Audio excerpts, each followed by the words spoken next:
wacan daawadayaal meel walba aad joogtaan halkani waa Warsida TV qodobada wararkayga aad ku dheehan doontaanna waxaa qayb ka noqonaya Shariif Sheekh Axmed oo dhabar jabin ku sameeyay midowga musharaxiinta kulan qarsoodi ahna la qaatay ra'iisul wasaaraha Soomaaliya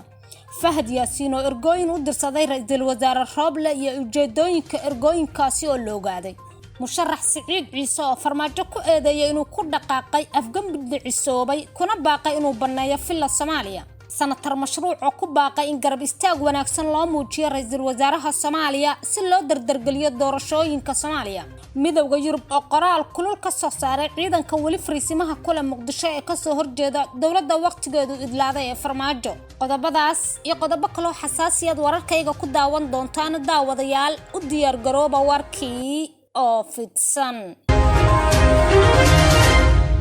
intaasi waxay ahaayeen qodobadii warkayga ugu waaweynaa haatanna waxaad ku soo dhawaataan warkii oo faahfaahsan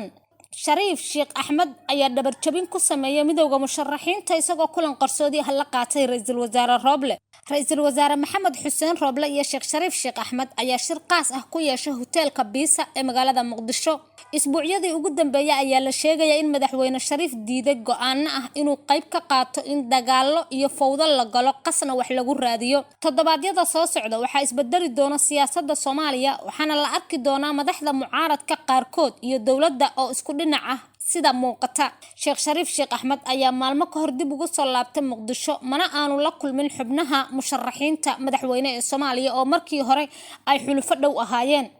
shakiga ugu weyn ayaana ah in dhinac gaar ah uu isu taagay Sheekh Shariif uuna doonayo in aanu lagu halagelin xaaladaha isdiidan ee hadda Muqdisho ka jira waxaana Sheekh Shariif lagu eedeynayaa inuu musharaxiintii saaxiibadii ahaa hadda ka noqday gooni isu taag Warsida TV ayaad wali la socotaan daawadayaal Fahad Yaasiin ayaa ergo u dirsaday ra'iisul wasaare Roble iyo ujeedooyinka ergooyinkaasi oo loo gaaday warar la xaqiijiyay ayaa sheegaya in ra'iisul wasaare Roble uu qorsheynayo inuu sameeyo isku shaandhayn mas'uuliyiinta ku magacaaban dhanka amniga Fahad Yaasiin ayaa la xaqiijiyay in habeen ka hor uu ergo u soo dirsaday ra'iisul wasaare Roble isagoo doonayo inaan xilka laga qaadin kadib markii Fahad Yaasiin ogaaday in qorshaha Roble ee isku shaandhaynta dhinaca amniga ay qayb ka tahay xilka qaadistiisa Fahad ayaa la sheegay inuu ergadaasi faray inuusan garanayn meel uu aado haddii xilka laga qaado walina ma caddo inuu aqbalay ra'iisul wasaare Roble codsiga ka yimid Fahad Yaasiin qorshaha isku shaandhaynta amniga ee ra'iisul wasaare Roble ayaa la sheegay inay seefta mari doonto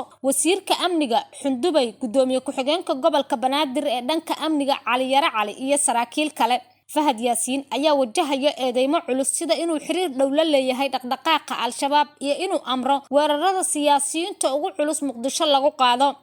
dhanka kale waxaa Fahad Yaasiin lagu haystaa gudbinta siraha qaranka Soomaaliyeed iyo inuu ciidamada nabad sugidda qaranka u adeegsaday qaab siyaasadeed sanatar mashruuc ayaa ku baaqay in fursad xoogan la siiyo ra'iisul wasaaraha Soomaaliya si loo dardargeliyo doorashada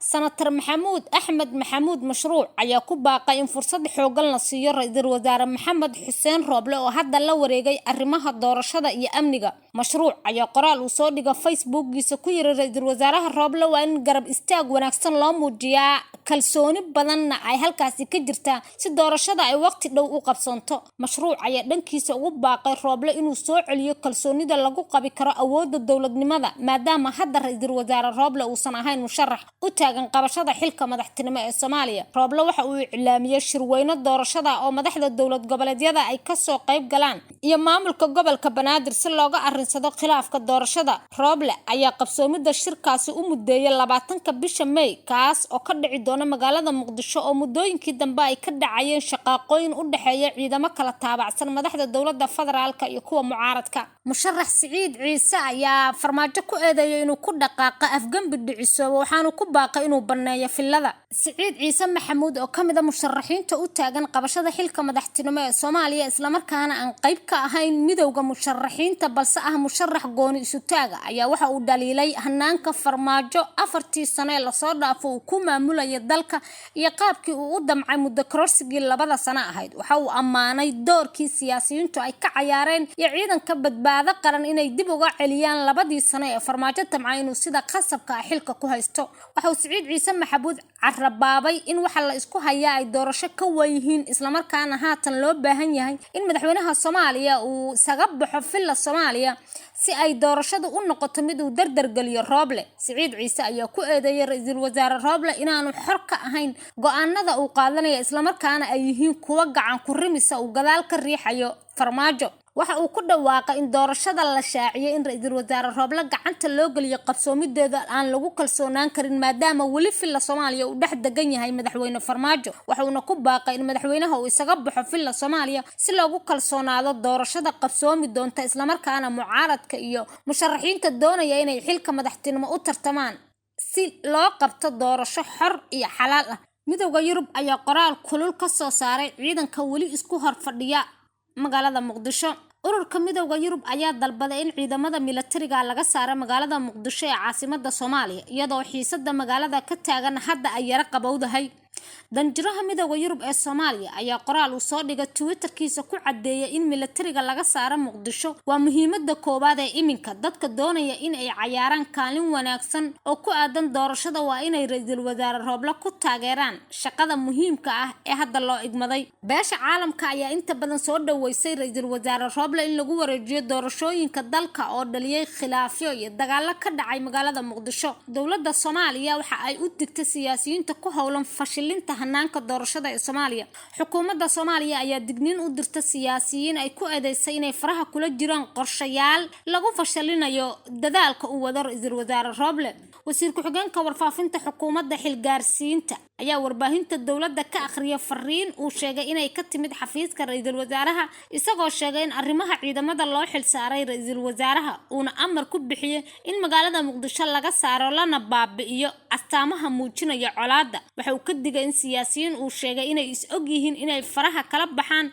arrimaha ciidamada oo hadda dagaalo Muqdisho inay dib uga qarxaan doonaya. wasiir ku-xigeenka wasaaradda warfaafinta oo fariinta ra'iisul wasaaraha warbaahinta u aqriya ayaa tilmaamay in xal laga gaaro arrimihii ugu waaweynaa ee siyaasiyiintu diidanayeen loona baahan yahay in dhibaatooyin cusub aan hadda la abuurin. Midowga Afrika ayaa degdeg ugu soo magacaabanaya Soomaaliya ergey cusub. gudoomiyaha Midowga Afrika Muuse Faki Maxamed ayaa sheegay in sida ugu dhaqsiyaha badan uu u soo magacaabayo wakiilka Midowga Afrika ee arrimaha siyaasadda ee Soomaaliya. Matar Muuse ayaa soo dhaweeyay go'aankii golaha shacabka ku laaleen go'aankii 12 Abriil ay hore u ansixiyeen. waxa kale oo uu soo dhaweeyay go'aanka uu madaxweynaha Soomaaliya amniga doorashada iyo hanaanka doorashada ugu wareejiyay ra'iisul wasaaraha xilgaarsiinta. golaha ammaanka iyo nabadda Midowga Afrika ayaa dhawaan kulan ay ku yeesheen magaalada Addis Ababa ee dalka Itoobiya ku go'aamiyay inay magacaabaan ergey ka socda Midowga Afrika oo ka shaqeeya siyaasadda iyo doorashada Soomaaliya.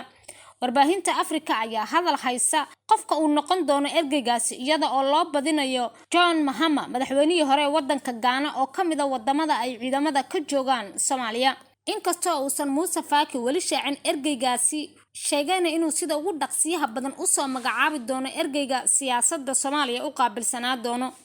ra'iisul wasaaraha Soomaaliya ayaa shaaciyay inuu shir isugu yeeray madaxda maamul goboleedyada. maamulka Jubbaland waxa uu hore si cad ugu diiday inuusan shirkaasi ka qayb gali doonin ilaa awoodda amniga dalka lagu wareejiyo ra'iisul wasaaraha madaxweynahana uu faraha kala baxo arrimaha doorashooyinka. maamulka Jubbaland ayaa cadeeyay mowqifkooda ku aadan shirka uu ku baaqay ra'iisul wasaaraha xilgaarsiinta shuruud adagna dul dhigtay. dowlad goboleedka Jubbaland ayaa shaaca ka qaaday inaanay ka qayb gali doonin shirka uu iclaamiyay ra'iisul wasaare Maxamed Xuseen Rooble oo 20 bishan isugu yeeray madaxda maamul goboleedyada iyo maamulka gobolka Banaadir. madaxweyne ku-xigeenka Jubbaland Maxamuud Sayid Aadan oo la hadlay laanta afka Soomaaliga ee BBC ayaa cadeeyay in la isu tanasulo danta Soomaaliyeedna laga shaqeeyo ay tahay muhiim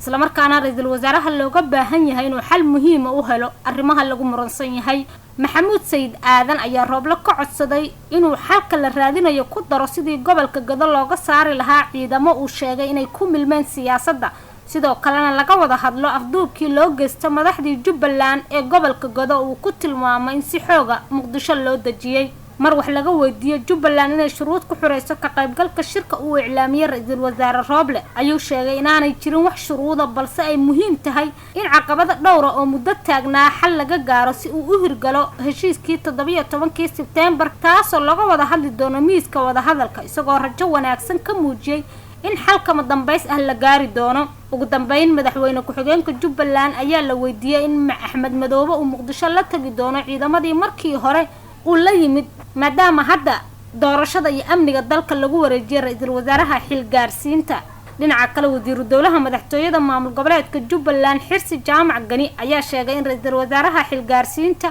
looga baahan yahay inuu xilalka ka qaado taliyaasha ciidamada si dalku u aado doorasho lagu kalsoonaan karo. Xirsi Jaamac oo qoraal soo dhigay bartiisa Twitter-ka ayaa tilmaamay in ra'iisul wasaare Rooble looga baahan yahay inuu adeegsado awoodiisa dastuuriga oo ay qayb ka tahay inuu xilalka ka qaado taliyaasha ciidamada qalabka sida ee xulafada la ah madaxweynihii waqtigiisu dastuurka idlaaday.